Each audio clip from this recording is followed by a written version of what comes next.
So this week I had 2 different client shoots. And in this video, I'm gonna tell you exactly how I planned, shot, and edited both of these videos. And let's start off with stage number 1, the planning stage, which is, let's be honest, our least favorite, so I'll try to keep this short. This stage consists of 3 points: environment, shot list, and emotions. Emotions maybe sounds a little bit confusing, but I'll explain in just a second. But let's start off with figuring out your environment. The reason that I put that as number 1 is because knowing your environment really influences a lot of decisions you make along the way. For example, what cameras you're gonna use if you have multiple ones. And as I said, I had 2 shoots this week, which were complete opposites. On the one shoot, I had a lot of time to set up, a lot of gear that I could take with. And on the other one, which was a little bit more fast paced, I had to be in and out pretty quickly. And I was told to stand in one spot and record from there. So I couldn't really bring a lot of gear. Knowing your environment beforehand just makes everything a little bit easier. Moving on to the shot list. When I do a shot list, I just list the most important points or points that I must not forget.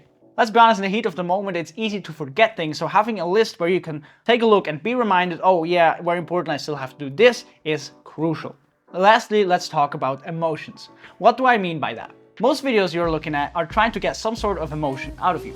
If we take a commercial, for example, most of them are trying to get curiosity and excitement out of you, to get you interested in their product and maybe even convince you to buy it. If I get hired to do a highlight reel, oftentimes it's the same thing. It's to spark interest in a brand or a product. And being aware of what emotions you are trying to deliver while shooting can at the end lead to a better video. That's it for the planning stage. Let's move over to shooting the video.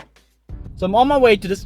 Camera almost fell down. Jesus. More is always better. Get as many angles as possible. Go close, go wide, take really close-ups. Use a drone if possible. You just want to have as much variety as possible, because it's way better to be able to not use something than wanting to use something later on in the edit that you don't have because you didn't shoot it.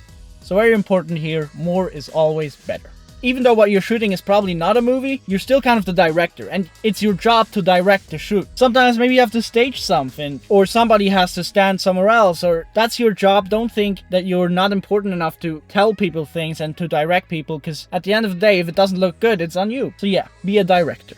The ability to adapt. It's great if you have planned everything out, but a lot of times plans don't work out and everything turns out completely different. You have to be able to adapt and not show that it affects you. Just say, oh, cool. Very rarely everything goes to plan, so it's not a big deal if it doesn't.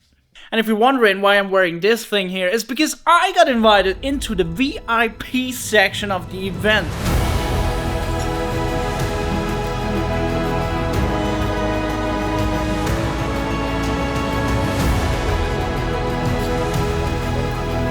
I ate oysters and they had a fountain. So we have arrived at the final stage, which is the editing stage. Some people love it, some people hate it. Me personally, don't really mind it. But this stage consists out of 3 points, starting off with number 1, money equals effort put in. So does that mean whoever pays you the most actually deserves most of your attention?